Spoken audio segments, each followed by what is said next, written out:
Hello students, myself Mukul Upadhyay स्वागत करता हूं आपके अपने YouTube channel Path Finder Tutorials पे। ठीक है बच्चा, और ये आपका इनवर्स ट्रिग्नोमेट्री फंक्शन का थर्ड लेक्चर होने वाला है। ठीक है, पहले दूसरे लेक्चर में हमने बेसिकली देखा था। पहले लेक्चर की अगर मैं बात करूं तो फर्स्ट लेक्चर में आपने देखा था जितने भी इनवर्स ट्रिग्नोमेट्री फंक्शन है, ठीक है, हमने डोमेन नहीं देखी, साइन इनवर्स एक्स की डोमेन क्या होती है, कॉस इनवर्स एक्स की डोमेन क्या होती है। ठीक है, फिर इनकी रेंज भी देखी। ठीक है ना, दूसरे और पहले ही लेक्चर में हमने ग्राफ भी देख लिए थे, पहले sine inverse x, cos inverse x और टेन इनवर्स एक्स के। दूसरे लेक्चर में हमने बाकी cot inverse x, tan inverse x और है ना बाकी जो तीन आपके इनवर्स ट्रिग्नोमेट्रिक फंक्शन बचे, इनके ग्राफ देखे। और मैंने याद करने का तरीका भी बताया था कि साइन इनवर्स एक्स का जो ग्राफ होता है वो उल्टा फासेफल होता है। आप देखना, ऑब्जर्व करना है इसको, ठीक है ना, वो याद करने कराने की एक टेक्निक होती है मेरे छोटे भाई। ऐसे कॉस इनवर्स एक्स का जो ग्राफ होता है वो फासेफल होता है। ठीक है ना, आप देखना, उसे ऑब्जर्व करना। जब आप ऑब्जर्व करोगे ना, हमेशा के लिए क्या है, आपको जो ग्राफ है वो आपके दिमाग में हमेशा के लिए फिट हो जाएगा। ठीक है, फिर टेन इनवर्स एक्स के बारे में बताया था। ठीक है ना, स्कॉट इनवर्स एक्स का ग्राफ देखा, सेकंड इनवर्स एक्स का कैसे हमने ग्राफ बनाया, ये सारी चीजें ना आप ऑब्जर्व करना। मैं आपको रिवीजन एक बार बता रहा हूं, ये पॉइंट ऑफ व्यू से आप चीजें रिकॉल कर पाओ। ठीक है ना, क्योंकि अब जैसे जैसे हम इनवर्स ट्रिग्नोमेट्रिक फंक्शन के और आगे बढ़ेंगे तो कुछ प्रॉपर्टीज आएंगी। ठीक है ना, फिर और कुछ हल्के हल्के ग्राफ होंगे, तो आगे आने वाली चीजें आपके तभी समझ में आ सकती हैं, है ना, आएंगी अच्छे से जब आपके पुराने जो कंसेप्ट हैं, जो आपके बेसिक है, वो एकदम धांसू हो जाए। और मैं आपको श्योरिटी दे रहा हूं, आप जितना डोमेन रेंज जो आपने पढ़ा था, sine inverse x, cos inverse, इन पे बेसिकली कमांड बना लीजिए भाई साहब। और मैंने रेंज के बारे में भी बताया था कि रेंज को हम कैसे कैसे देखते हैं, कैसे कैसे तरीकों से देख सकते हैं। जैसे रेंज को नॉर्मली रेंज तो बोलते हैं, है ना, इमेज भी बोलते हैं रेंज को, और रेंज का तीसरा नाम क्या होता है, हाइट भी होता है, तो आंसर भी होता है। फोर्थ नाम क्या बताया था मैंने, आंसर। तो ये सारी चीजें हम अच्छे से पढ़ के आ रहे हैं। ठीक है ना, ये भी मैंने बताया था एक बार आपको कि साइन इनवर्स एक्स जो फंक्शन होता है वो ऑड होता है, कॉस इनवर्स एक्स जो होता है नाइदर इवन नॉर ऑड होता है। तो ये सब बातें आगे आने वाली जो कंसेप्ट हैं, जो भी हम आगे पढ़ेंगे, उसमें यूज होने वाली है। ठीक है ना, तो उम्मीद करता हूं आपका जो पहला दूसरा लेक्चर बहुत धांसू हुआ होगा। थर्ड लेक्चर में एकदम 1 to 1 बनाने वाला हूं, एकदम धांसू। ठीक है, तो अगर मैं आगे बढ़ूंगा तो आगे देखो, जो मैं आपसे बोला भी था कि जो हमने क्वेश्चन करे थे वो डोमेन बेस्ड क्वेश्चन करे थे। आज जो क्वेश्चन करेंगे वो, है ना, बेसिकली हम आज जो क्वेश्चन करेंगे इनवर्स ट्रिग्नोमेट्रिक फंक्शन की, उनकी रेंज निकालेंगे। लेकिन जितने भी फंक्शन की मैं अगर रेंज निकालू ना, आप घर पे भी प्रैक्टिस करो, तो आपसे अगर वो बोले फाइंड द रेंज, तो आप रेंज तो निकाल दोगे, क्योंकि एग्जाम वो जो क्वेश्चन वाला आपसे क्या पूछ रहा है, रेंज निकलवा रहा है। लेकिन आप उसके साथ क्या निकालना, डोमेन, है ना। जैसे आप क्वेश्चन पढ़ोगे, फाइंड द रेंज बोल के निकल जाएगा सवाल की, तो आप रेंज तो निकालना, साथ के साथ आप क्या निकालना, उसकी डोमेन। क्योंकि आप दो, है ना, दो रेंज की पूछ रहा है तो आप डोमेन जरूर निकालिए। चलिए साहब, अगला देखें, सवाल देखते हैं। ठीक है, सवाल बनाने से पहले मैं आपसे फिर से बोल रहा हूं कि sign inverse x, cos inverse x की सबकी भाई डोमेन और रेंज आपके खोपड़ी में होनी चाहिए। पहला बेसिक से सवाल करा रहा हूं, ठीक है ना। चलिए साहब, जैसे अगर मैं बोलता हूं sine inverse -1/2 plus sine inverse हटाइए साहब, अब थोड़ा आगे चलते हैं। Tan inverse -1 plus cot inverse -1 plus sec inverse minus के 1/2 तो होता ही नहीं है कभी सेक इनवर्स, है ना, सेक इनवर्स -2। ठीक है ना, इसकी वैल्यू निकालनी है, तो वैल्यू निकालते हैं, चलो फटाफट से। इसकी वैल्यू क्या होगी, sine inverse -1/2, tan inverse -1, cot inverse -1, sec inverse -2। अब एक बात गौर से देखो, ये मैंने आपको ऑब्जर्व भी कराया था पहले या दूसरे लेक्चर में, कि साइन इनवर्स एक्स, कोई भी तीन ग्राफ, जैसे अगर मैं बात करूं साइन इनवर्स एक्स, है ना, इसकी मेरे को वैल्यू निकालनी है, और वैल्यू का मतलब इसका फाइनल आंसर निकालना है। आंसर मतलब रेंज। तो एक बात बताओ, साइन इनवर्स की जो रेंज होती थी वो पहले क्वाड्रेंट और फोर्थ क्वाड्रेंट में थी। सिमिलरली अब देखो, टेन इनवर्स की भी रेंज कहां से कहां तक थी, फोर्थ क्वाड्रेंट में थी, -π/2 से π/2। ये क्या आपका कॉट इनवर्स की रेंज कहां से कहां तक थी, पहले और दूसरे क्वाड्रेंट में। और सेक इनवर्स की भी रेंज कहां से कहां तक थी, पहले और दूसरे क्वाड्रेंट में। पहले और दूसरे क्वाड्रेंट का मतलब देखो, गौर से सुनो, साइन इनवर्स क्या है आपका, निगेटिव। टेन इनवर्स के अंदर निगेटिव बैठा है, कॉट इनवर्स के अंदर निगेटिव बैठा है, और सेक इनवर्स के अंदर निगेटिव बैठा है। एक और लगा लो भैया, चलो यहां लगा लेता हूं, है ना, प्लस कॉस इनवर्स, है ना, 1/√2। अब देखो तरीका क्या होता है, तरीका ये होता है कि -1/2, साइन इनवर्स के अंदर निगेटिव बैठा है, तो जो भी आपको फाइनल वैल्यू मिलेगी कौन से क्वाड्रेंट की मिलेगी, फोर्थ क्वाड्रेंट की। टेन इनवर्स -1 कौन से क्वाड्रेंट में मिलेगा, फोर्थ क्वाड्रेंट में। कॉट इनवर्स नेगेटिव का होगा, पहले क्वाड्रेंट में तो होगा नहीं, क्योंकि रेंज क्या होती थी, 0 से पाई। तो पहला क्वाड्रेंट होता है आपका 0 से π/2, तो जो भी आपको फाइनल आंसर मिलने वाला है मेरे भाई, वो कौन से में मिलेगा, सेकंड क्वाड्रेंट में। नहीं तो बना लेंगे, ठीक है ना। सॉल्व कैसे करेंगे, वैसे आप चाहो तो डायरेक्ट भी सॉल्व कर सकते हो। देखो गौर से, कॉस इनवर्स 1/√2 किसकी वैल्यू होती है, कॉस π/4, ठीक है ना, प्लस -1/2, गौर से देखो, -1/2 को ऐसे लिखो, अभी बिल्कुल ऐसे -1/2, ऐसा सवाल आप प्रैक्टिस करना भाई। -1/2 किसकी वैल्यू होती है, 1/2 वैल्यू होती है साइन π/6, ठीक है ना, साइन π/6। जरा गौर से सुनना, टेन इनवर्स ये है -10 π/4 plus cot inverse. Cot inverse है भाई, इसे आप क्या लिख सकते हो, -k। इसे अगर कोई बुरा ना लगे तो इसे ऐसे लिख सकते हो, कॉट π/4। ठीक है ना। ये एक तरीका बता रहा हूं क्वेश्चन को आगे बढ़ने का। सेक इनवर्स, इसे क्या लिख सकते हो, -2 को। सोचो जरा, ये 2 किसकी वैल्यू है, पहले आपसे ऐसा सोचा करो, 2 किसकी वैल्यू है। 2 होती है भैया सेक 30 की वैल्यू। सेक 30 की, सेक 60 की? हाँ, सेक 60 की वैल्यू होती है। ठीक है, चलिए साहब, अब देखो क्या है, ये तो कॉस कॉस आपस में खत्म हो जाएगा। क्यों? क्योंकि जो फाइनल जो रेंज आने वाली है वो कॉस की रेंज में आने वाली है। तो कितना आ गया आंसर, π/4। क्या ये साइन से साइन खत्म हो जाएगा? नहीं, पहले इस माइनस को हटाना पड़ेगा। तो माइनस कैसे हटेगा यहां से, साइन इनवर्स, इसे आप क्या लिख सकते हो, साइन माइनस के π/6। क्यों? दुनिया जानती है भाई साहब, साइन माइनस एक्स किसके बराबर होता है, माइनस के साइन एक्स। आपको कुछ भी करके माइनस हटाना पड़ेगा। अब जैसे यहां पे भी आप क्या लिख सकते हो, टेन इनवर्स टेन माइनस के π/4, क्योंकि हम जानते हैं भैया टेन माइनस एक्स भी -10x। और मैंने पहले लेक्चर में बोला था कि जो इनवर्स ट्रिग्नोमेट्रिक फंक्शन होता है, कहीं ना कहीं बेसिक यूज इसमें भाई साहब ट्रिग्नोमेट्रिक का भी होता है। ठीक है ना। अब देखो गौर से, ये कॉट π/4, कॉट π/4 तो ऐसा होता नहीं था। ठीक है, तो इसे क्या लिखोगे, इसे लिखोगे आप कॉट पाई माइनस के π/4। गौर से देख लो, कॉस 180 माइनस चीटा माइनस कॉस थीटा। इसे क्यों नहीं लिखा, क्योंकि भाई अगर ऐसा लिखता, अगर इसे मैं ऐसा लिखने की कोशिश करता ना, तो ये कितना आ जाता, 3π/4, और 3π/4 नॉट डिफाइंड हो जाता। कैसे भैया, जरा समझाना बेटा। अगर ये लिखे, अभी सवाल भी करेंगे, क्या 10 से 10 खत्म हो जाएगा? नहीं। क्यों नहीं खत्म होगा? क्या 3π/4 आएगा? नहीं आएगा। 10 से 10 खत्म नहीं होगा, क्योंकि ये जो आंसर है वो इसकी रेंज में नहीं है। किसकी रेंज में नहीं भैया, tan वर्स की रेंज में नहीं। ठीक है, तो ये बात ध्यान रखना। ठीक है, तो ये कितना आ गया। सिमिलरली से भी भाई ऐसे लिख ले, सेक इनवर्स सेक पाई माइनस के π/3, पाई माइनस के π/3। तो देखो ये कितना आ गया, π/4। ये साइन से साइन खत्म हुआ, -π/4 -π/6। पूरा खेल रेंज का है भाई साहब। रेंज आपको क्लियर होगी कि साइन वर्स की रेंज कहां से कहां तक है, कॉस इनवर्स की रेंज कहां से कहां तक है, tan इनवर्स की रेंज कहां से कहां तक है। जो भी रेंज आए, आंसर भी उसी रेंज में आना चाहिए। जैसे ये जो मैंने अभी लिखा था, मिटाया था, tan inverse tan 3π/4, 3π tan inverse tan 3π/4, tan से tan रिमूव नहीं होगा, क्योंकि जो 3π/4 आ रहा है वो 135 डिग्री होता है। 135 डिग्री 90 से बड़ा होता है। ठीक है ना। तो tan से tan वर्स से tan कैंसिल नहीं होगा। ये तभी रिमूव हो सकते हैं, ये और ये तभी रिमूव हो सकते हैं। ठीक है ना, जब ये जो है क्या हो, उसकी रेंज में आए। किसकी रेंज में आए, बाहर वाले की। बात क्लियर है। अब ये tan से tan खत्म हो जाएगा, -45 -45 डिग्री जो होता है, -π/4 tan वर्स की रेंज में आता है। बात क्लियर है। तो ये कितना आ गया, माइनस के π/4। अब गौर से देखना, प्लस कॉट इनवर्स, ये कितना बचेगा, पाई माइनस π/4 सॉल्व करोगे तो कितना आ जाएगा, ये आ जाएगा आपका 3π/4। ऐसे ये कितना आ जाएगा, सेक इनवर्स सेक 2π/3। अब एक बात सोच के बताओ, क्या ये कॉट इनवर्स, ये कॉट इनवर्स कॉट आपस में कैंसिल आउट हो जाएंगे? मैंने कि हाँ कैंसिल आउट हो जाएंगे। क्यों भैया, ये तो 3π, अबे तो 3π/4 इसकी रेंज में तो है। भाई साहब डोमेन और रेंज अच्छे से कमांड कर लेना, दिमाग में एकदम फिट हो जानी चाहिए अब तक। ठीक है ना। तो ये आपस में कैंसिल, सिमिलरली ये भी आपस में क्या हो जाएगा, रिमूव हो जाएगा, क्योंकि 2π/3 120 डिग्री होता है। तो कैसे भी करके हमें उसकी रेंज में लेके आना होता है, जो एंगल होता है। ये बात क्लियर है ना। हाँ, तो ये कितना हो गया, अच्छा ये काट दो पहले ही, -π/6 हो गया। ये कितना आ जाएगा, 3π/4 हो जाएगा। और वो कितना आ जाएगा, 2π/3। सॉल्व करना कितना आ जाएगा, ये 2π/3 -π/6 कितना हो जाएगा, ये हो जाएगा π/2 प्लस 3π/4। ठीक है ना, 3π/4। तो ऐसे लिख लो, ये 90 डिग्री है, π/2 कितना होता है, 90 डिग्री, और 3π/4 कितना होता है, 135 डिग्री। तो कितना आ गया, 5 5 हो गया, और 9 3 12, और ये हो गया 225। 225 हो गया, तो 225 को आप क्या लिख सकते हो, 225 हो गया ना, 225, 5 9 3 12 2, तो कितना आ जाएगा, 5π/4। यहां पे आप देख लेना। तो मेरा काम था सिखाना, समझाना, ये जो बेसिक है क्या, ये तभी रिमूव होंगे जब जो भी फाइनल जो भी आउटपुट मिले, आउटपुट रेंज ही तो होती है, वो उसकी केस में आए, डोमेन में आए। अरे बात समझ में आ रही है ना। हाँ ठीक है, अगर अभी भी कोई दिक्कत हो कमेंट सेक्शन में डाल दूंगा, एकदम धांसू तरीके से क्लियर कर दूंगा भाई। ये बात समझ ले पहले, ठीक है ना। चलिए, एक बेसिक सवाल था जो मैंने आपको कराया, ठीक है ना। चलिए साहब, बता दूं, चलिए साहब।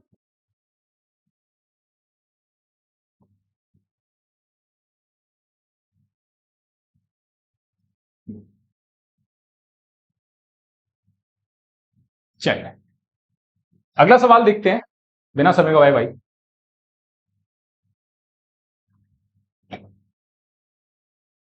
चलो अगला क्वेश्चन क्या है? अगला क्वेश्चन है आपका, जैसे अगर मैं क्वेश्चन दूं, साइन इनवर्स साइन 2π/3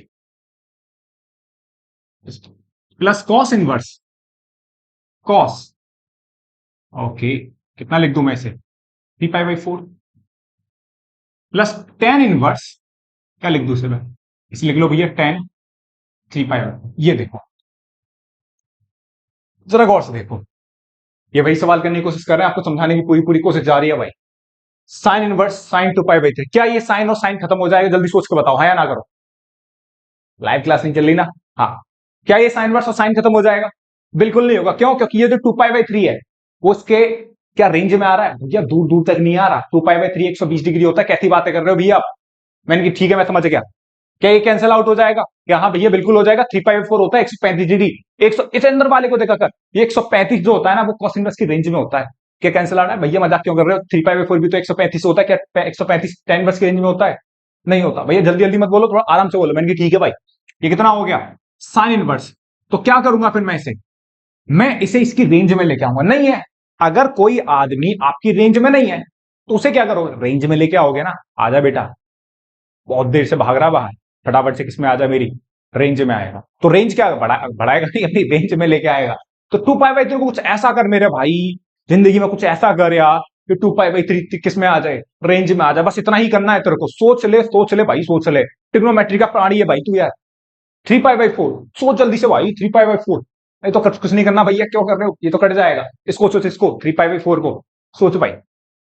ठीक है मैं कर दूं? हाँ भैया आप कर दो। ये 2π/3 को मैं ऐसे लिख सकता हूं, अगर बुरा ना लगे तो। बुरा थोड़ी लगता है ना, मास्टर आदमी भैया। पाई में से π/3 माइनस करेगा, कितना आ जाएगा? 2π/3। इसे करने की जरूरत है भैया? बिल्कुल नहीं है। इसे आप सीधे इसे क्या लिख दो, 3π/4 लिख दो। इसे करने की जरूरत है? हाँ भैया बिल्कुल करने की जरूरत है। क्या हो जाएगा? 10। इसे लिखोगे तो पाई माइनस के π/4। ठीक है। अच्छा ये कितना आ जाएगा? साइन 180 माइनस थीटा कितना हो जाएगा? साइन π/3। ये तो 3π/4 लिखी गया, प्लस ये हो जाएगा आपका 2π/3 है ना। हाँ सही है, पाई माइनस के π/3, 3π/4। और ये टेन इनवर्स, कोई बताएगा टेन 180 माइनस थीटा कितना होता? माइनस के टेन थीटा। ओके, बढ़िया बढ़िया, लगा समझ में तो आ गया। चलो एक बात बताओ, क्या ये साइन, क्या ये इसकी रेंज में आ गया? हाँ भैया बिल्कुल रेंज में आ गया। 60 डिग्री होता है, 60 डिग्री जो होता है साइन इनवर्स की रेंज में होता है। तो क्या लिख दूं उसे मैं? π/3। ठीक है ना। ये तो 3π/4 चल ही रहा है भाई। अब एक बात सोचो, इसे गौर से देखो, ये कितना है? क्या ये टेन वर्सेस टेन खत्म होगा? भैया बिल्कुल नहीं होगा। क्यों? क्योंकि यहां ऐसा दिखना चाहिए जैसे यहां था भैया, कुछ नहीं दिखना चाहिए साइन के साथ। तो क्या कर सकते हो इसे, इसको ऐसे तो लिख सकते हो ना, ऐसे लिख सकते हैं बिल्कुल। तो ये कितना आ गया? π/3 प्लस 3π/4। ये 10 से 10 खत्म। क्या ये इसकी रेंज में है? अंदर वाला इसकी रेंज में है? बिल्कुल रेंज में। कितना आ गया? माइनस π/4। तो ये कितना आ गया? π/3 प्लस कितना आ गया? प्लस कितना आ जाएगा? ये आपका π/2। तो कितना आ गया? ये अगेन आ जाएगा क्या? जल्दी से ऐड कर ले भाई, कितना आ गया? 5π/6। ठीक है ना। हाँ, तो इस फाइनल आंसर का पूरे क्वेश्चन का जो आंसर आया, जो इसकी वैल्यू आई है वो कितनी आई? 5/6। तो समझ रहे हो मैं कहना क्या चाह रहा हूं? मतलब ये कि आपको भाई साहब कुल मिला के डोमेन रेंज पे ही कमांड करनी है, बाकी चीजें तभी और अच्छी समझ में आएंगी आपकी डोमेन रेंज पे कमांड होगी ढंग से। क्लियर है बात? आगे बढ़े, क्वेश्चन को कॉपी करो अच्छे से। चलिए अब थोड़े से डोमेन रेंज के भाई साहब टेढ़े सवाल आने वाले हैं, तैयार हो जाओ, जो भी करना है भाई। सवाल देखो, find the range, find the range. ये सवाल भी आपकी उससे बाहर है, रेंज से बाहर है, इस सवाल को छोड़ो। ये सवाल करते हैं, range tan inverse signum x, tan inverse signum x, इसकी क्या बतानी है आपको? रेंज, है ना, रेंज। तो मैंने अभी एक देर पहले आपसे बात बोली थी कि जब भी आपसे बोले कि रेंज बतानी है तो आप पहले उसकी डोमेन भी निकाल देना, है ना, प्रैक्टिस के तौर पर बोलना। ठीक है ना, जितनी आपकी डोमेन पे प्रैक्टिस होगी रेंज भी आपकी उतनी अच्छी होगी। बताओ इसका डोमेन क्या होगा? डोमेन के बारे में सोचो, नहीं पूछ रहा ना, लेकिन मैं आपसे पूछ रहा हूं, एग्जामिनर पूछे या ना पूछे, लेकिन आपको डोमेन तो निकालनी पड़ेगी, क्योंकि डोमेन तो एक तरीके मैंडेटरी समझ लो भाई साहब। तो इसकी रेंज क्या होगी? अच्छा एक बात बताओ, टेन वर्सेस की जो डोमेन होती थी वो क्या होती थी? tan इनवर्स x की जो डोमेन होती थी वो क्या होती थी, x बिलोंग्स टू r, और जो रेंज आती थी वो क्या आती थी, ओपन इंटरवल में -π/2 से लेकर +π/2। बात क्लियर है? तो आप एक बात बताओ, जो सिग्नम x होता है, सिग्नम x की रेंज भी क्या होती थी, सिग्नम x का ग्राफ देखा था, कुछ ऐसा ग्राफ बनता था सिग्नम x का, ये ठीक है ना, सिग्नम x अच्छे से देख लेना, सिग्नम x कुछ ऐसा होता था, signum x equal to mod x upon x। तो याद है 1 -1 0, 1 आता था जब x की वैल्यू 0 से बड़ी होती थी, -1 आता था जब x की वैल्यू 0 से छोटी होती थी, और 0 आता था जब x की वैल्यू क्या होती थी, 0। तो मॉड x अपॉन x भी अपने आप में क्या होता है, सिग्नम x होता है। बात क्लियर है? अब एक बात से सोचो, सिग्नम x इसकी जो डोमेन होती थी, सिग्नम x की क्या होती थी, r। अब रेंज बताओ, रेंज क्या होगी सिग्नम x की, भैया तीन ही एलिमेंट मिल रहे हैं सिग्नम x में, या तो मेरा आंसर 1 आ रहा है, या फिर आंसर मेरा -1 आ रहा है, या फिर मेरा आंसर कितना आ रहा है, 0। मतलब सिग्नम x में कितने एलिमेंट आ रहे हैं, ये सिग्नम x है, इसके कितने एलिमेंट हैं, या तो इसकी वैल्यू 1 आ रही है, या वैल्यू -1 आ रही है, फिर वैल्यू क्या आ रही है, 0 आ रही है। बात समझ में आ रही है नहीं आ रही, पहले तो ये बता दे मेरे भाई यार। बेसिक फंक्शन है ना, सिग्नम x की जो तीन वैल्यू होती है वो ये होती है, बात सही है। तो सिग्नम x अपनी तीन वैल्यू देगा, या तो 1 आएगा, या -1 आएगा, 0 होगा। जब सिग्नम x 1 होगा, अब इसके कोई सॉल्यूशन नहीं होता। सॉल्यूशन क्यों नहीं? अबे आप बैठ रहे हो आईटी जैसे एग्जाम में, जेडब्ल्यू में जैसे एग्जाम में, राइटिंग की फिक्र मत करना, बोर्ड में नहीं आते ऐसे सवाल। बात क्लियर है ना? क्या बिल्कुल भैया लिख के दिखाओ, भाई साहब लिख के नहीं, कंसेप्ट समझो, फील लो भाई साहब, आंसर निकाल के कैंडी तरीके से भागो भाई, ठीक है ना। हाँ, ये 1 हो जाएगा, ये 1 डाल दो यहां पे, सिग्नम x कितना हो गया, 1। तो 1 डालोगे तो कितना आ जाएगा, tan इनवर्स। अबे भाई तू एक बात बता, एलिमेंट क्या आएंगे, 1 आएंगे, -1 आएगा, 0 आएगा, ये आ जाएगा। तो 1 डालेगा कितना आ जाएगा, tan इनवर्स 1, सही है। कितना आ जाएगा, tan इनवर्स -1, और कितना आ जाएगा, tan इनवर्स 0। tan इनवर्स 1 कितना होता है, π/4 -π/4, और ये कितना आ जाएगा, 0। तो ये तेरी फाइनल क्या होगी भाई, रेंज हो गई। ये पूरी फाइनल क्या होगी, आपकी रेंज होगी। उम्मीद करता हूं समझ में आया होगा आंसर क्वेश्चन, सही है। बढ़िया लगा सवाल। सिग्नम एक्स का डोमेन आर होता है, ठीक है ना, ग्राफ बना दिया, रेंज -1 0 1, क्लियर है, बहुत बढ़िया। ठीक है, कॉपी करो सवाल को, अगला सवाल लेके आता हूं।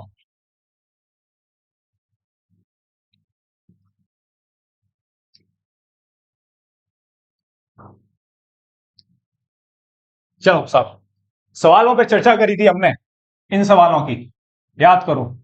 उस समय मैंने आपसे बोला था sine inverse fraction part x का क्या निकलवाया था आपसे, डोमेन। पहले या दूसरे लेक्चर में आपने देखा होगा, sine inverse fraction part x का डोमेन निकलवाया था। फटाफट से देखो, एक और सवाल दे रहा हूं, cos inverse fraction part of x, ठीक है ना, बहुत बढ़िया। एक और सवाल दूंगा, पहले इस सवाल करो। इसकी क्या निकालनी है, डोमेन नहीं निकालनी सवाल की, अब रेंज निकालनी। रेंज क्या होगी इसकी? अब एक बात बताओ, फ्रैक्शन पार्ट ऑफ एक्स कहां से कहां तक बिलोंग करता है, 0 से 1, for x belongs to R. ये मैं करा रहा हूं, ये आप खुद करना, ठीक है। वीडियो पॉज करना और आंसर कमेंट सेक्शन में डालना भाई साहब। Fraction part of x belongs to 0,1 for x belongs to R. अब एक बात बताओ, मेरे को ये चाहिए, तो एक काम करिए, मैंने काम करा, sine inverse fraction part of x, मैंने वो साइड इसी में ले लिया भाई। कितना आ जाएगा, साइन इनवर्स 0, कितना आ जाएगा, साइन इनवर्स 1। ये क्या कर दिया भाई, कर लेते हैं, क्या फर्क पड़ता है, हम जानते हैं ना फ्रैक्शन पार्ट ऑफ एक्स कितना होता है, फ्रैक्शन पार्ट ऑफ एक्स कितना होता है, 1 और 0 के बीच में, ठीक है ना। तो मैंने बोथ साइड क्या करा, साइन इनवर्स कर लिया, कोई दिक्कत नहीं है भैया। ये साइन इनवर्स 1 हो गया, साइन इनवर्स 0 कितना होता है, 0, साइन इनवर्स x है, और साइन इनवर्स 1 कितना होता है भैया, π/2। और sine inverse fractional part of x किसके बराबर है, अबे y के बराबर है। तो ये कितना आ जाएगा, 0, ये y, और ये कितना आ जाएगा, π/2। अब एक बात सुनना, जो मैंने यहां करा है ना, मैंने बोथ साइड क्या ले लिया, साइन इनवर्स ले लिया। ये बात आपके समझ में आई? क्या तुम भी अब हर जगह कर सकते हो? मैंने की नहीं बेटा, नहीं बेटा। क्यों भैया, ये जो इनइक्वलिटीज के साइन है क्या चेंज हुए? नहीं चेंज हुए। क्यों नहीं चेंज हुए बेटा? इसीलिए चेंज नहीं हुए क्योंकि मैंने आपको एक बात बताई थी कि जैसे बचपन में आपने देखा होगा, जो इनइक्वलिटीज होती है ना, अगर इनइक्वलिटीज में अगर माइनस से मल्टीप्लाई करो तो इनइक्वलिटीज का साइन क्या हो जाता था, चेंज हो जाता था। हाँ भैया, ये तो बात पता है हमें। क्या एक ही जगह ऐसी है जहां पर इक्वलिटी का साइन चेंज होता है? कि भैया पता नहीं, अभी तक तो मैं ही पता है। मैं बता रहा हूं, 3-4 जगह ऐसी होती हैं जहां पर इनइक्वलिटीज के साइन चेंज होते हैं। पहला तो -1 से मल्टीप्लाई, माइनस से मल्टीप्लाई डिवाइड करने पर साइन ऑफ इक्विटी क्या होता था, चेंज होता था। दूसरा बताता हूं मैं आपको, दूसरा मैं देखो एक्स्ट्रा नॉलेज देने की कोशिश कर रहा हूं आपसे, कंसेप्ट से हटके। जैसे क्या ये वाली बात सही है, हाँ भैया सही है, 2 जो होता है 1 से बड़ा होता है। अगर मैं इसे रेसिप्रोकल में लेके जाऊंगा तो 2 का रेसिप्रोकल 1/2 और 1 का रेसिप्रोकल कितना होता है? 1 ही होता है क्या? अब क्या करूंगा? क्या यही साइन रहेगा? नहीं, साइन क्या हो जाएगा? रिवर्स हो जाएगा। अच्छा भैया, इसका मतलब रेसिप्रोकल करने पे भी साइन रिवर्स हो जाता है? मैंने कि हाँ। एक और एग्जांपल देना भैया, देख क्या ये बात सही है?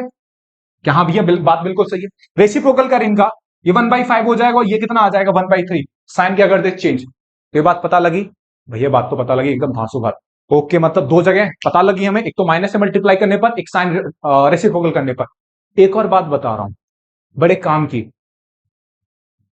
जब हम, जैसे मैंने यहां पे जो करा है, तुम एक बात बताओ, पहले लेक्चर मैंने बताया था कि साइन इनवर्स एक्स कैसा फंक्शन है। साइन इनवर्स जो फंक्शन होता है, इंक्रीजिंग था या डिक्रीजिंग था? अब ये इंक्रीजिंग बताया था आपने। तो याद रखना, जब भी इनइक्वलिटीज में हम बोथ साइड इंक्रीजिंग फंक्शन लगाते हैं, जैसे साइन इनवर्स इंक्रीजिंग फंक्शन था, तो इनइक्वलिटीज के साइन पर कोई फर्क नहीं पड़ता, ये बात दिमाग में डाल लेना। अगर फंक्शन इंक्रीजिंग है और इंक्रीजिंग फंक्शन आप बोथ साइड लगा रहे हो, जैसे साइन इनवर्स आपने लगाया, ठीक है, तो इनइक्वलिटीज के साइन पे कोई फर्क नहीं पड़ा। बात सही है? इसके साथ करते हैं, याद करो कॉस इनवर्स एक्स कैसा फंक्शन हुआ करता था? डिक्रीजिंग हुआ करता था। सेम काम इसके साथ करेंगे, गौर से देख लेना, मैं चाहता हूं एकदम बातें आपके दिमाग में घुस जाए अच्छे से, ठीक है ना? Fraction part of x, fraction part of x कितना हो जाएगा? सेम बात करेंगे भैया। तो फ्रैक्शन पार्ट ऑफ एक्स जो होता है वो हम जानते हैं बिल्कुल, 0 से 1 में होता है। पहले इसका डोमेन तो बता दो, डोमेन तो क्या हो जाएगा? X belongs to R. आप कुछ भी रख दो एक्स के नाम पे, बाहर क्या लगा हुआ है? करली ब्रैकेट। करली ब्रैकेट इज्जत के साथ एफ उसे कहां से कहां तक ही रखेगा? रिस्ट्रिक्ट करके रखेगा भैया, 0 से 1 के बीच में रहे, ठीक है ना? हाँ भैया ठीक है, ये हो गया, ठीक है ना? वो साइड, अब तो गौर से सुनना, मेरी बात गौर से सुन लेना, ठीक है ना? हाँ, अब कॉस इनवर्स क्या होता है? आपने बोथ साइड लगाया कॉस इनवर्स, कॉस इनवर्स, ठीक है ना? Cos inverse fraction part of x, ये 0 हो जाएगा, ठीक है ना? और ये कितना आ जाएगा? कॉस इनवर्स 1 हो जाएगा। क्या बात सेम रहेगी? नहीं, साइन क्या हो जाएंगे इनके? चेंज हो जाएंगे, क्योंकि कॉस इनवर्स जो होता है, ये जो कॉस इनवर्स जो होता है वो डिक्रीजिंग फंक्शन होता था। तीसरी बात तेरी जिंदगी, चौथी बात अभी थोड़ी देर बाद देखेंगे क्वेश्चन जब आएगा। तो तीन बात, दो बात तो एक्स्ट्रा सीख ली ना, कब? रेसिप्रोकल में, या फिर डिक्रीजिंग वाले में भी अगर आप बोथ साइड लगाते हो तो साइन ऑफ इनइक्वलिटीज क्या हो जाता है आपका? चेंज हो जाता है। बात क्लियर है? हाँ भैया बात क्लियर है, याद रहेगी बात, याद रहेगी। कॉस इनवर्स 0 कितना होता है? π/2। ये cos inverse x, fraction part of x. Cos inverse 1 कितना होता है? 0। बात क्लियर? क्योंकि 1 किसकी वैल्यू होती है? 1 जो वैल्यू होती है, अबे क्लियर है ना? हाँ भैया क्लियर तो है। और समझा दो भैया, इसे देखो क्या लिख सकते हो? कॉस इनवर्स कॉस π/2 लिख लिया। 0 किसकी वैल्यू होता है? π/2। Sign change, clear? Cos inverse fraction part of x, cos inverse cos 0। 1 किसकी वैल्यू होती है? कॉस 0 की। बेसिक बात, कॉस से कॉस खत्म हो जाएगा, बिल्कुल इसकी रेंज में है भाई साहब, π/2। ये cos inverse fraction part of x, और ये कितना आ जाएगा आपका? 0। 0 आ जाएगा ना, कॉस से कॉस खत्म। तो इसे आप ऐसे भी तो लिख सकते हो, 0 cos inverse fraction part of x, और ये π/2, और ये 0, ये किसके बराबर है? y के बराबर है। ऐसे भी लिख सकते हो, कोई फर्क नहीं पड़ता। रेंज कहां से कहां तक आ गई? 0 से π/2। बात समझ में आई? बढ़िया लगा क्वेश्चन आपको? बात समझ में आई? पहले बेसिक पे कमांड करो भाई साहब, जो छोटी छोटी चीजें है ना, जो कंसेप्ट है उन्हें ऑब्जर्व करो कि बदल कैसे रहा है। बात धीमे धीमे आप ये काम करने लगे ना, मैथ्स आपकी मुट्ठी में हो जाएगा, इस बात की गारंटी दे रहा हूं भाई साहब, ठीक है ना? चलिए साहब, बैठो। कॉपी करा आपने सवाल? चलिए साहब,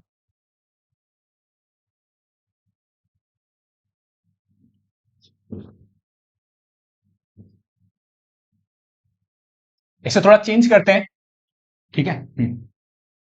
एक और सवाल करते हैं, इसमें लगाते हैं कुछ ज्यादा चेंज नहीं, ये ठीक है ना? चलिए साहब, और एक ही बात है इसमें, देखो इसकी मैंने आपसे बोली थी डोमेन, डोमेन तो आपको पता ही होगी, इसकी जो डोमेन है वो कहां से कहां तक बताई थी मैंने? -1 से 2। याद कर लेना, क्वेश्चन करा चुका हूं। अब यहां पे आज की क्या निकालने बैठ गए? रेंज निकालने बैठ गए। अब एक बात बताओ, ये बात ध्यान भी रखनी है आपको, क्वेश्चन की रेंज निकालना है आज के सवाल। देखो, फ्रैक्शन पार्ट ग्रेटेस्ट इंटीरियर है, ये आपका क्या है? GIF। GIF भाई सुन ले बात, ये ग्रेटेस्ट इंटीरियर फंक्शन है आपका। देख बात बता, साइन वर्स, जो साइन वर्स के जो अंदर है, सुनियो, क्योंकि एक्स तो तुम -1 से 2 ले सकता भाई कि हाँ भैया बात तो समझ में आ रही है, लेकिन जब तुम एक्स -1 से 2 लोगे तो ग्रेटेस्ट इंटीजर एक्स की वैल्यू क्या क्या आने वाली है? -1, क्या आने वाली है? 0, या greatest integer x equal to क्या आने वाला है? 1 आने वाला है। ये बात मैं अच्छे से समझा चुका हूं लेक्चर 1 या 2 में, गौर से देख लो, 2 में ही समझाया बेसिकली, लेक्चर नंबर 2 में, ठीक है ना। तो greatest integer x equal to -1, greatest integer x equal to 0, greatest integer x equal to 1, यही आपके पास वैल्यू आ सकती है, इसके अलावा चौथी कोई वैल्यू नहीं आएगी इस इंटरवल के बीच की। सपोज तुमने -1 पॉइंट क्या रखा, -1 रखा, -1 का ग्रेटेस्ट इंटीजर -1, आपने 0.2 रखा, 0.2 का ग्रेटेस्ट इंटीजर 0, तो यही तीन आ सकते हैं। तो क्या फर्क पड़ेगा, तीन एलिमेंट आ गए, बिल्कुल सिग्नम की तरह बन गया। तो कितना कितना बना answer? Sine inverse -1, sine inverse 0 और साइन इनवर्स 1। तो आंसर कितना आ गया? -π/2, 0 और ये कितना आ गया? π/2। ये आपके तीन आंसर आ गए। ऐसे ही आप ये सवाल करके देखिए, cos inverse greatest integer x, ठीक है ना। और इस पे भी दिमाग लगाना, इसका आंसर फटाफट से मेरे को कमेंट सेक्शन में डालना। इसका आंसर किसका? Cos inverse greatest integer x क्या बतानी है? रेंज बतानी है। और इसका भी आप बताना सोच के, किसका भैया? किसका? इसका।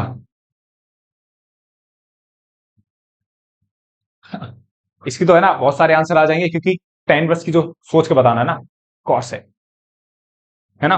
तो ये आपको मैंने दो सवाल दिए, इसकी बताना और इसकी बताना, ठीक है। इस क्वेश्चन की मैं चर्चा चाहूं तो अगली क्लास में कर लूंगा, tan inverse greatest integer x, और इसका तो भाई साहब आपको बताना ही बताना है, ठीक है ना। चलिए साहब, चलो अगला सवाल देखते हैं। सवाल है आपका ये, हो गया।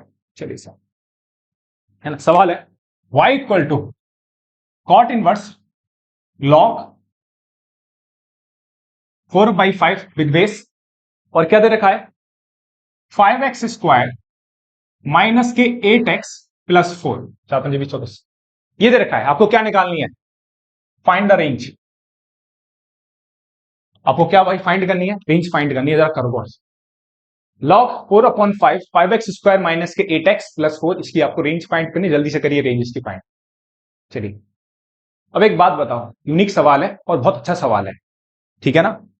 सवाल ऐसा है कि दिमाग के तार हिल जाएंगे आपके, है ना। बिल्कुल आपको लगेगा आईआईटी बिल्कुल भैया सवाल पूछा मैंने कि हाँ भैया आईआईटी बिल्कुल इसी रास्ते पे चलता है, तेरे को भी इसी रास्ते पे चलना है तो आईआईटी प्राप्त हो जाएगी तेरे को, है ना। जो मन चाहे वो आईआईटी मिल जाएगा, लेकिन ऐसे सवालों को टैकल करना होगा अच्छे से, हर एक चीज बड़ी बारीकी सीखनी पड़ेगी। Cot inverse log 4/5, 5x² minus 8x plus 4। अब एक बात बताओ, इसकी मैं आपसे पूछता हूँ रेंज, रेंज क्या होगी, है ना। सॉरी, रेंज तो फाइंड ही करनी है, मैं आपसे पूछ रहा हूँ डोमेन। डोमेन बताओ, डोमेन क्या होगा, गौर से सुनना। डोमेन होता था पहले, एक बात बताओ, मैंने आपसे बोला ना रेंज जरूर पूछ रहा है आपसे, लेकिन आप प्रैक्टिस करते समय हर एक क्वेश्चन में आप क्या निकालिए? डोमेन निकालिए। डोमेन निकालोगे तो डोमेन के लिए याद है 5x², ये बात तभी डिफाइंड होगी तो 5x² माइनस 8x प्लस 4 क्या हो? 0। तो ये बात आपको पता ही होगी, लॉग तभी डिफाइंड होता है जब इसके अंदर का जो मेटेरियल होता है वो 0 से बड़ा हो। हर एक छोटा छोटा पॉइंट बता देता हूं आप, है ना, जिससे आपको क्लैरिटी बनी रहे। अगर आप बाई चांस भूल भी जाओ तो भी आप एक बार रिकॉल कर लो चीज, ठीक है ना। 5x² माइनस के 8x प्लस 4 ग्रेटर देन 0, बात क्लियर है? हाँ ये बात तो क्लियर है। अब बताओ, एक बात पूछता हूं मैं आपसे, ये क्वाड्रेटिक क्वेश्चन है, अब ये क्वाड्रेटिक क्वेश्चन तो है, इस क्वाड्रेटिक क्वेश्चन का कोफिशिएंट ऑफ x² क्या है? 5। 5 पॉजिटिव है, हाँ भैया 5 पॉजिटिव है। अच्छा, इसका डिस्क्रिमिनेंट चेक करिए जरा, डिस्क्रिमिनेंट कितना आ जाएगा? डी की वैल्यू करोगे 64, डिस्क्रिमिनेंट का फॉर्मूला याद होगा, 64 माइनस 4 पंजे 20, पंजे 80, अब सी आ गया, कितना हो गया? 4 पंजे 20, चौक 80, तो कितना आ गया? डिस्क्रिमिनेंट क्या आ गया? डिस्क्रिमिनेंट आ गया नेगेटिव। और ये वाली बात आपको पता होगी कि अगर कोई भी क्वाड्रेटिक इक्वेशन है, क्वाड्रेटिक इक्वेशन ए एक्स स्क्वायर प्लस के बी एक्स प्लस सी है, सुनना मेरी बात गौर से सर, और उसका जो ए है वो 0 से बड़ा है, और डिस्क्रिमिनेंट क्या है तुम्हारा? उस क्वाड्रेटिक इक्वेशन का डिस्क्रिमिनेंट 0 से छोटा है, तो जो क्वाड्रेटिक इक्वेशन होती है वो हमेशा 0 से बड़ी होती है, और 0 से बड़ी होती है साथ के साथ क्या होती है? For x belongs to R. इसका मतलब ये वाली बात तो हमेशा ट्रू है, क्यों? क्योंकि इसका, इस क्वाड्रेटिक इक्वेशन का, अबे ये तो मैंने करा, इस क्वाड्रेटिक इक्वेशन का जो डिस्क्रिमिनेंट है लेस देन 0 है, और ये क्या है? 0 से बड़ा, तो एक क्वाड्रेटिक इक्वेशन हमेशा क्या रहने वाली है? 0 से बड़ी। और जैसे ही हमेशा 0 से बड़े होने वाली है तो लॉग जो होगा वो हमेशा खुश रहेगा, बोलेगा सही चल रहा है भाई साहब, कुछ भी रख लो एक्स के नाम पे, तो उसका डोमेन क्या हो जाएगा? X belongs to R. Domain क्या हो जाएगा? X belongs to R. बात क्लियर है? सही है भाई, ये कंसेप्ट समझ में आया? अब एक बात बताना, तो मेरे को इसका डोमेन तो पता लग गया आर, ठीक है ना, डोमेन से तो टेंशन हटी। अब एक बात सोचो, ये मैं आपको बात बता रहा हूं, ठीक है ना, वैसे पता होनी चाहिए आपको ये बात कि अगर ये क्वाड्रेटिक इक्वेशन है, इसका ए जो है 0 से बड़ा है और डी जो है 0 से छोटा है ना, तो इसका ग्राफ, इस क्वाड्रेटिक इक्वेशन का ग्राफ कुछ ऐसा बनेगा, अपवर्ड पैराबोला 100% ऐसा ही बनेगा, यही बनेगा ना। इसका पैराबोला यही बनने वाला है, क्यों? क्योंकि इसके कोई रूट ही नहीं है। रूट क्यों नहीं है? क्योंकि डिस्क्रिमिनेंट लेस देन 0 है, तो नो। बात क्लियर है? कोई भी इसका रियल रूट नहीं होगा। ठीक है, चलिए साहब, रियल रूट नहीं होगा तो एक्स एक्सिस को इंटरसेक्ट ही नहीं करेगा। भैया 10वीं क्लास की बातें बतानी पड़ती हैं, क्लियर हो जाए तेरे को अच्छे से। ए 0 से बड़ा, डी 0 से छोटा। अब एक बात सोचना, तो ये जो पॉइंट है, ये दिख रहा है ना सबको पॉइंट, ये जो पॉइंट है, इसके जो वाई कोऑर्डिनेट की जो वैल्यू होगी, एक्स कोऑर्डिनेट तो पता नहीं है मेरे को कहां पे मिलेगी, लेकिन हाँ, जो इसके जो ये जो पैराबोला है या फिर ये जो इक्वेशन है जहां पर ये दोनों कंडीशन फुलफिल हो रही है, वहां पर जो इस पैराबोला की जो मिनिमम वैल्यू होती है, जो मिनिमम वैल्यू होती है वो क्या होती है? माइनस के डी अपॉन 4a। माइनस के डी अपॉन 4a, याद रखना, जो पैराबोला की जो मिनिमम वैल्यू आएगी, मिनिमम वैल्यू का मतलब जो वाई कोऑर्डिनेट होगा माइनस के डी अपॉन 4a होगा, मतलब इसकी जो रेंज होगी वो माइनस डी अपॉन 4a से ज्यादा होगी। तो एक बात कर लेते हैं, इसकी क्या निकाल देते हैं, मिनिमम वैल्यू निकाल दो इसकी, मिनिमम वैल्यू। तो मिनिमम वैल्यू क्या होगी इसकी, कोई बताएगा? 5x² माइनस 4 8x प्लस 4, ठीक है ना, कि जो मिनिमम वैल्यू होगी तो क्या आ जाएगी? डी कितना आया था इसका? डी आया था b², मतलब कितना आया था, जल्दी से बताओ। 64 माइनस के 80 अपॉन कितना हो जाएगा? 4a। ए कितना है? 5। ठीक है, तो डी बराबर कितना आ गया? 16। 16 माइनस 48 16, तो कितना आ गया ये आपका? 4/5। अबे डी नहीं आया, इसकी क्या आ गई? मिनिमम वैल्यू आ गई। ये इसकी क्या आ गई? मिनिमम वैल्यू आ गई। बात क्लियर है? तो 4/5 की क्या, 4/5 इसकी क्या आ गई? मिनिमम वैल्यू आ गई। इसका मतलब जो 5x² माइनस 8x प्लस 4 है, जो उसकी मिनिमम वैल्यू होगी वो कितनी होगी आपकी? सुनना मेरी बात गौर से, 8x प्लस 4 की जो मिनिमम वैल्यू होगी वो 4/5। ठीक है ना? हाँ, और कहां तक होगी? Up to infinity. बात क्लियर है? समझाने में टाइम लग गया, ठीक है ना, टैकल करना सवाल को। 5x² माइनस 8x प्लस 4 की जो मिनिमम वैल्यू 4/5 से लेकर कहां तक जाएगी? इन्फिनिटी। बात क्लियर? अब एक बात बताओ, ये log 4/5 है, इस log 4, इसका जो बेस है, बेस 1 से छोटा है 1 से बड़ा? भाई साहब, इस सवाल में इतनी चीजें क्लियर होने वाली हैं। देखो, इस सवाल को उठाने का तरीका क्या था, उठाने का पर्पस ही ये था, सवाल देख रहे हो, क्वाड्रेटिक इक्वेशन लग रही है, लॉगरिथम का ग्राफ लगा, उसके बाद इनवर्स ट्रिग्नोमेट्रिक फंक्शन लगेगी, छोटी सी जगह बस। बात समझ में आ रहा है? तो यही तो आईआईटी चाहता है कि एक क्वेश्चन से मैं बच्चों को जांच लूं, क्या बच्चे को क्वाड्रेटिक इक्वेशन के कंसेप्ट पता है, क्या बच्चे को लॉग का ग्राफ पता है, क्या बच्चे को आईटीएफ की नॉलेज है। यही तो करता है आईआईटी, क्योंकि आईआईटी में इतने नंबर क्वेश्चन तो आते नहीं है जे एडवांस में कि वो सारे चैप्टर्स को कवर कर ले एक एक क्वेश्चन देके। तो क्या करता है, एक ही क्वेश्चन ऐसा बनाता है और उसी से पूरे बच्चे को निखार लेता है कि भैया बता तेरे को नॉलेज है कि नहीं है, इस सवाल को कर पाया तो तू पढ़ के आया अच्छे से, पढ़ के, है ना। ये देखो, तो ये क्या हुआ, 5x² माइनस 8x प्लस 4, 4/5 से इन्फिनिटी। अब एक काम करता हूं, इसका बेस 1 से छोटा है, तो याद करो, दो ग्राफ आपने पढ़े होंगे लॉग के, एक तो ये वाला होता था, ये तब होता था जब उसका बेस जो है 1 से क्या होता था? बड़ा। और दूसरा ग्राफ ये होता था, ये वाला, ये तब बनता था मेरे भाई जब क्या, जब बेस 0 और 1 के बीच में होता था। जब बेस कहां से कहां तक होता था? 0 और 1 के बीच में होता था।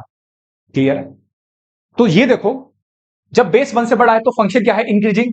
जब बेस 1 से छोटा है, 1 से छोटा है, तो बताएगा कोई? 1 से छोटा है बेस, 0 से बड़ा है, तो फंक्शन क्या था? डिक्रीजिंग।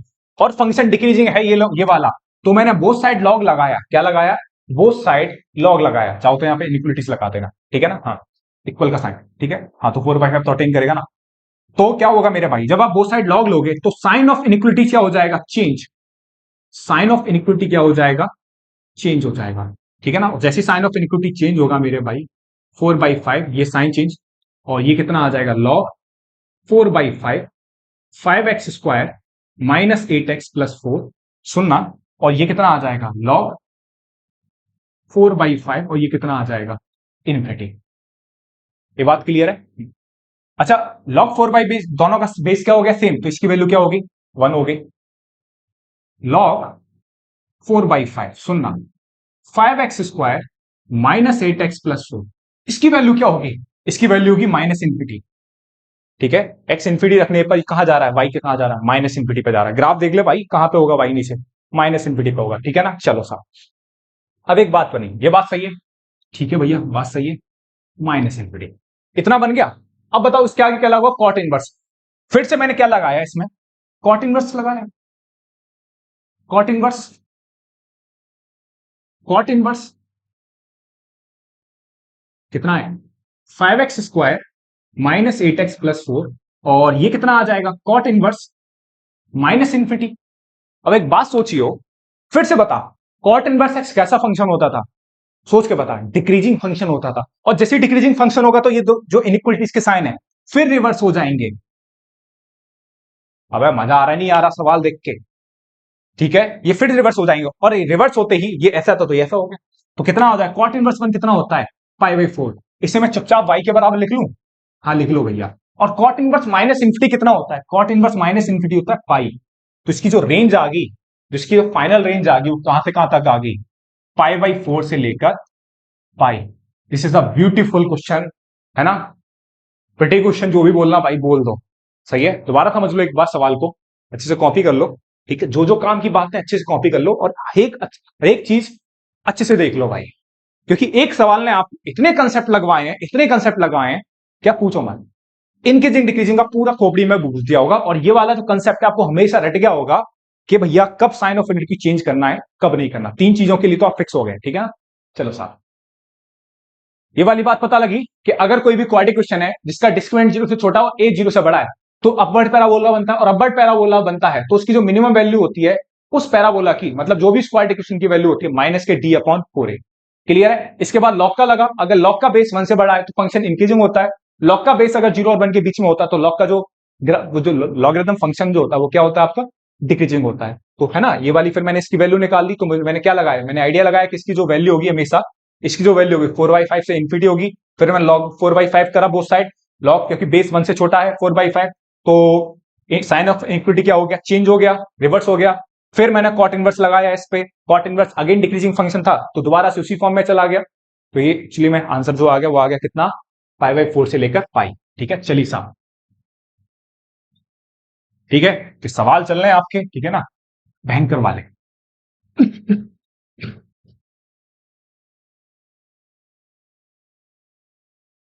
चलिए साहब, ठीक है, अगला सवाल होने वाला है आपका, ठीक है, ये, ठीक है, चलो साहब, tan इनवर्स 1 + k√3, सिंपल सवाल है थोड़ा सा, है ना, कूल डाउन कर दूं आपको मैं, 3 + k√3 plus sec inverse root में 8 + k 4√3/6 + k 6 + 3√3। ये सवाल है, इसका आंसर निकालना फटाफट से,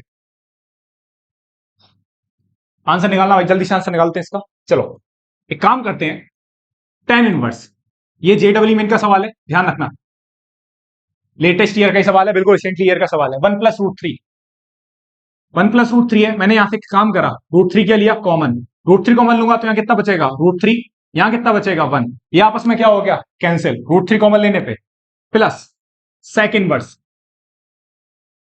जरा गौर से देखना, यहां से क्या कॉमन आएगा, मैंने 4 कॉमन लिया, ऊपर से 4 कॉमन लूंगा तो रूट के बाहर कितना आ जाएगा, 2, यहां कितना बचेगा 2 प्लस, यहां 2 बचा और ये कितना बचा, √3, यहां से 3 कॉमन लिया, यहां से मैंने 3 कॉमन लूंगा तो बाहर कितना आ जाएगा √3, यहां कितना बचेगा 2 प्लस √3, ये आपस में खत्म, ये आपस में खत्म, तो कितना बचा, tan इनवर्स 1/√3, और सेक इनवर्स कितना बचा, 2/√3। tan इनवर्स 1/√3 कितना होता है, π/6, सेक इनवर्स 2/√3 कितना होता है, अगेन π/6, तो आंसर कितना आ गया, π/3। कोई लोलू टॉप लालू लोलू टाइप सवाल भी, ठीक है, आपके JEE मेन में आते हैं, लेकिन ये भी आपको ना पेपर में आपको फील करना पड़ जाता है कि यार भैया ये क्या करना पड़ गया, ठीक है ना, पेपर में सोचना थोड़ा सा, है ना, जल्दी से सोचना पड़ता है, लेकिन पेपर में आप देखोगे ना सवाल ये, तो कहीं ना कहीं कुछ बच्चे बना पाते हैं, कुछ नहीं बना पाते, है ना, क्योंकि बेसिकली आपको मैनिपुलेट करना आना चाहिए, क्या कॉमन लिया क्या कॉमन नहीं लिया, ठीक है, हमें तो सिर्फ वही बड़ी वैल्यू दिख रही होती है, यार ये कैसे वैल्यू निकालना है इसकी, ठीक है ना, तो थोड़ा सा कॉमन सॉमन भी लेके देखा करो, है ना।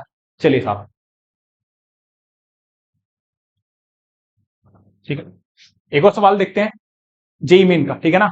चलिए साहब, सवाल क्या है, कॉस इनवर्स है ना एक्स स्क्वायर माइनस के 4x+2 upon x square plus 3, ठीक है। Cos inverse x square minus के 4x+2 upon x square plus 3, देखते हैं क्या निकालनी है इसकी।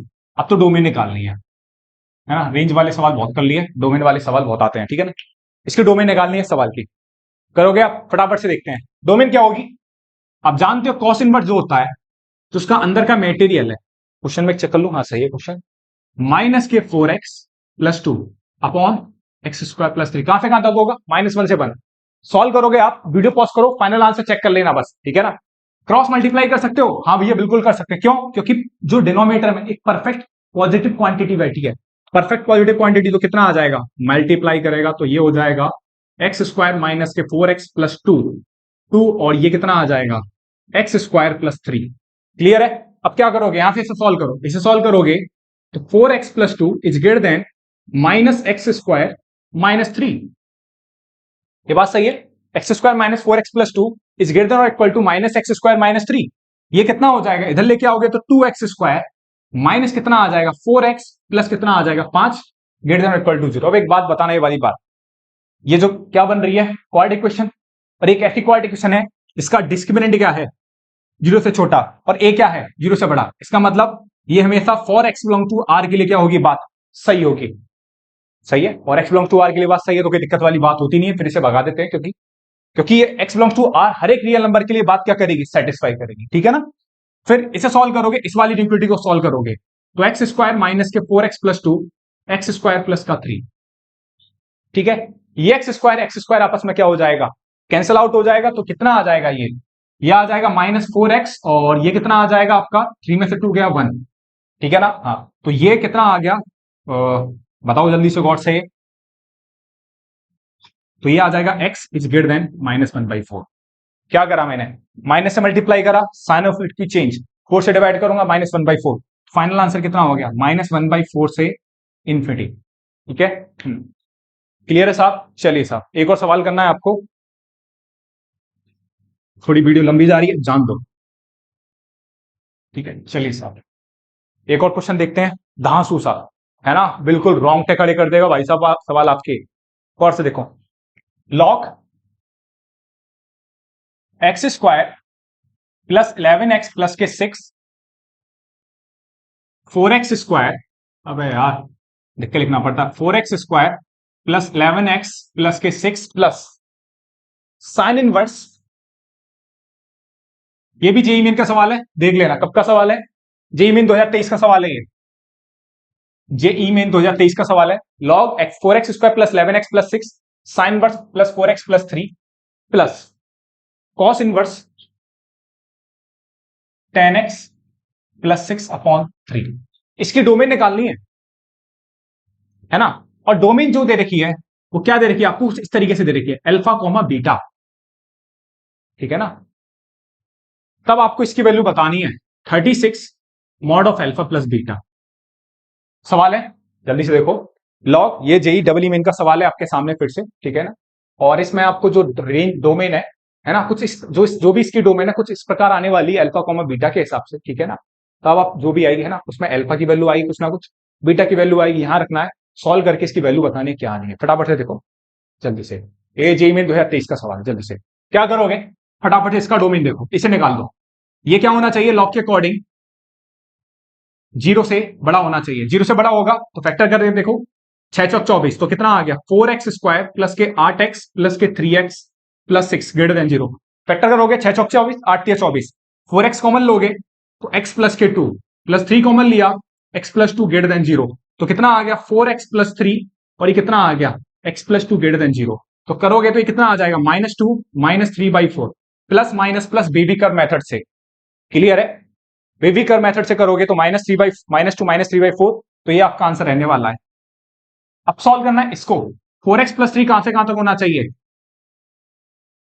-1 से 1। क्लियर है, तो -1 से 1 होगा, 3 ऐड करोगे माइनस करोगे तो कितना आ जाएगा -4। अभी सही है, -3 -3 -3 करा तो -3 आपस में कैंसिल, ये 4x और ये कितना आ जाएगा 1 -3, तो ये -4 और ये 4x और ये कितना आ गया -2। +4 से डिवाइड लगाओगे तो कितना आ गया -1, और ये हो गया आपका -1/2। ठीक है साहब? हाँ भैया सही है, देख लेना एकदम बढ़िया चल रहा है, कोई गलती तो नहीं हो रही। चलो साहब इसका देखो, 10x+6 का, 10x+6 भी, ये भी कहां से कहां तक होना चाहिए, अबे कॉस इनवर्स की डोमेन,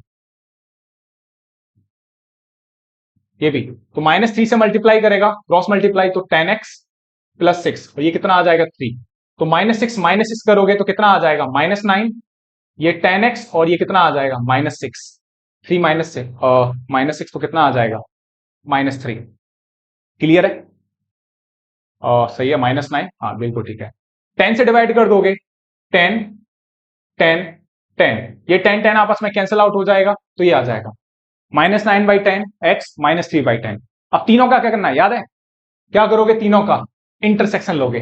तीनों का क्या लेते हैं, इंटरसेक्शन। इंटरसेक्शन बनाने के लिए जितने भी नंबर हैं, सबको एक नंबर लाइन में प्लॉट कर लो, सबको एक नंबर लाइन पे क्या कर लो, प्लॉट, फिर उनका क्या ले लेना, इंटरसेक्शन।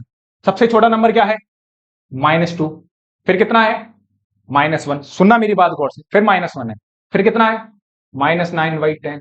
ठीक है ना, बढ़िया।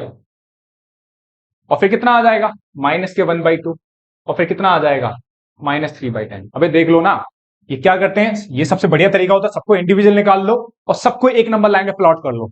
बात समझ में आई? सबको एक नंबर लाइन में प्लॉट करोगे, -2 सब में छोटा है, फिर -1 है, फिर -9/10 होता है, -9/10 0.9 कितना होता है, 0.9, -1/2 कितना होता है 0.5, और ये कितना आ जाएगा 0.3। बात क्लियर है? अब देखो गौर से सोचना, एक नंबर लाइन में प्लॉट करते हैं ना, ये इस वाले को वैल्यू चाहिए -2 से बड़ी, और माइनस कहां गया, -3/4 भी तो आएगा कहीं, ये -3/4 की वैल्यू कितनी होगी, -0.7, माइनस के, अबे -3/4 कितना होता है, 4 सत्ते 28, 4 सत्ते 28 का मतलब ये होगा यहाँ पे -3/4 -1/2, और ये कितना आ जाएगा -3 कितना था वो, अरे जल्दी से बताओ, -3/10। तो हार्ड सवाल है भाई, जल्दी से देखो। अब देखो माइनस, इसको वैल्यू चाहिए, नंबर लाइन में प्लॉट कर दी सारे नंबर, इसके बाद क्या करते हैं, इसके बाद जितने भी नंबर्स हैं सबका डोमेन, इस पे बना दो डोमेन, है ना, जो भी आप कर सकते हो। क्या, अबे जितने भी आपने पॉइंट्स निकाले सबको एक नंबर लाइन पे रिप्रेजेंट करा, एक नंबर लाइन पे रिप्रेजेंट करने के बाद सबके कॉमन एरिया आपको निकालने पड़ेंगे। सबके कॉमन एरिया कैसे निकालोगे, सबका, है ना, एक तरीके से लाइन बनाओ किसका डोमेन कहां पे है, तो माइनस, इस वाले का देखो -2 से इधर, और -3/4 से इधर। ठीक है ना, इसको देखो, इसे वैल्यू चाहिए कहां से कहां तक, -1 से -1/2। ठीक है, और इसे क्या चाहिए, इसे कहां से कहां तक चाहिए, -9/10 से, और सुनना गौर से, यहां पर आएंगे आपके ओपन इंटरवल,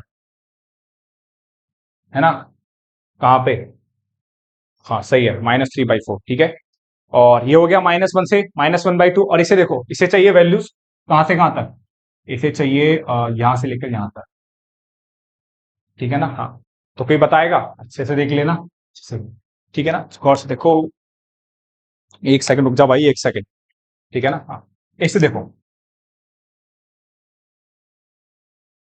ये देखो, रेड मार्कर है, समझ में आया? ठीक है, क्या हुआ, है ना, यहां से जो भी आप एक बात गौर से देख के बताओ, दिख रहा है ना, हाँ, कौन सा सबसे कॉमन एरिया है जहां पर लाइंस खुद को क्या कर रही हैं, ओवरलैप कर रही हैं, पैरेलल है, तो ये है आपका, केवल गौर से बताना है ना, कौन सा है बताया, ये वाला, ये जो क्षेत्र है ना, ये आपका क्या होने वाला, फाइनल डोमेन होने वाला, क्या होने वाला आपका, फाइनल डोमेन होने वाला है, तो इसे आप कॉपी कर लीजिए। ठीक है ना, चलो, ये आपका फाइनल डोमेन हुआ, फाइनल डोमेन हुआ तो आपका फाइनल कितना आ गया, ये हो गया -3/4 से -1/2। तो कंपेयर करोगे तो अल्फा की वैल्यू, ये अल्फा की वैल्यू हो जाएगी, और ये बीटा की वैल्यू हो जाएगी, दोनों अल्फा बीटा की वैल्यू उठा के यहां डाल दो, तो 36 कितना आ जाएगा, -3/4 माइनस के कितना आ गया 1/2। ठीक है, यहां डाल दो, तो 36, एल्शियम कितना आ जाएगा 8, और जो भी एल्शियम ले लो 8 आ जाएगा, कितना आ जाएगा एल्शियम का, आ जाएगा 4, कुछ भी कर ले भाई, कितना आ गया -3, और ये कितना आ जाएगा -1। ठीक है ना, तो कितना आ जाएगा -3, और ये कितना आ जाएगा -2, तो कितना आ गया, 4 ने 36 हो गया, तो 9 इंटू कितना आ गया -5, -5 का मॉड कितना आता है 5, ये कितना आ गया 9 पंजे 45 हो गया। सही है। तो ये आपका क्वेश्चंस थे, मैंने कुछ क्वेश्चंस कराए थे, ठीक है ना। डोमेन बेस्ड क्वेश्चन, ये क्वेश्चन आपका 2023 में आया है बोर्ड में, सॉरी JEE मेन में।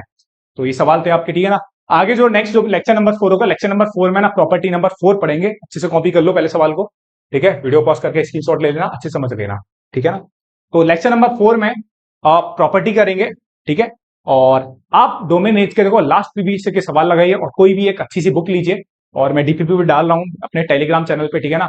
तो डीपीपी चाहिए तो आपको, है ना, टेलीग्राम जो चैनल का लिंक है वो डिस्क्रिप्शन लिंक में पड़ा हुआ है ना। तो आप देख लेना वहां से, डीपीपी आपको मिल जाएगी। और ऐसे सवाल एक बार पीवाईक्यू भी जो लास्ट ईयर की JEE मेन की जो पीवाईक्यू आती है वो आप ले लीजिए, वहां पे आपको सवाल दिखेंगे। इस तरीके बहुत सवाल मिलेंगे आपको डोमेन बेस्ड सवाल, ठीक है। जो बेसिक बेसिक कंसेप्ट है वो सारे मैंने बता दिए, ठीक है। वीडियो लंबी हो जाती है जब आप ज्यादा नॉलेज देने पे आते हो, ठीक है ना। तो इसमें कोई दिक्कत नहीं है। और बाकी जो लेक्चर नंबर 4 होगा मैं बता चुका हूं, उसमें प्रॉपर्टीज रहने वाली है, ठीक है। साइन वर्स की प्रॉपर्टी या जो भी, एक दो सवाल स्टार्टिंग में और करा दूंगा डोमेन बेस्ड क्वेश्चन, ठीक है ना। और धीमे धीमे आपको जहां से कोशिश करेंगे, है ना, जितनी भी नॉलेज हो सारी आपको नॉलेज मिल जाए, ठीक है ना। और कम से कम टाइम में, है ना। ऐसा तो मैं बिल्कुल नहीं करूंगा कि भाई लेक्चर ही कम कर दी जिसमें बहुत सारी चीजें छूट रही हैं। चीजें छूटेंगी तो भाई दिक्कत होगी कहीं ना कहीं, है ना। तो बिल्कुल कुछ भी आपका छुड़वाया नहीं जाएगा, सारी चीजें आपको फ्री में बिल्कुल 1 to 1 मिलेगी, है ना। ऐसी कोई दिक्कत नहीं होने वाली, बस आप मन से पढ़ो भाई साहब। और जितने भी डिस्ट्रैक्शन है सबको अवॉइड करते हुए चलो आगे, ठीक है ना। आप फिक्स कर दीजिए, मैं आपको जितना भी आपका 12th का कंटेंट है IIT JEE वाला, पूरा कंटेंट अपने यूट्यूब चैनल पर डाल दूंगा। उसे आप पढ़ के चले जाओ, श्योरिटी के साथ बोल रहा हूं। आप जब डोमेन या क्वेश्चन जो मैं बता रहा हूं, कंसेप्ट बताऊंगा जितने भी ITF के, सारे कंसेप्ट आप लगाना। और श्योरिटी के साथ बोल रहा हूं, हर एक सवाल, ठीक है, आप बना पाओगे, ठीक है ना। बना तभी पाओगे जो हमने पहले ही दिन बोला था, मैं पढ़ाऊंगा उसके बाद आप सेल्फ प्रैक्टिस करोगे, है ना, खुद से अपनी प्रैक्टिस करोगे, ठीक है ना। जितनी आप सेल्फ स्टडी करोगे उतना ही बढ़िया होगा, ठीक है ना। तो ये यहीं तक है, लेक्चर नंबर 4 आएगा, ठीक है ना। और एक छोटी सी बात है ना, आप ज्यादा से ज्यादा चैनल को सब्सक्राइब कर देना और शेयर कर देना भाई साहब, ठीक है ना। Thank you.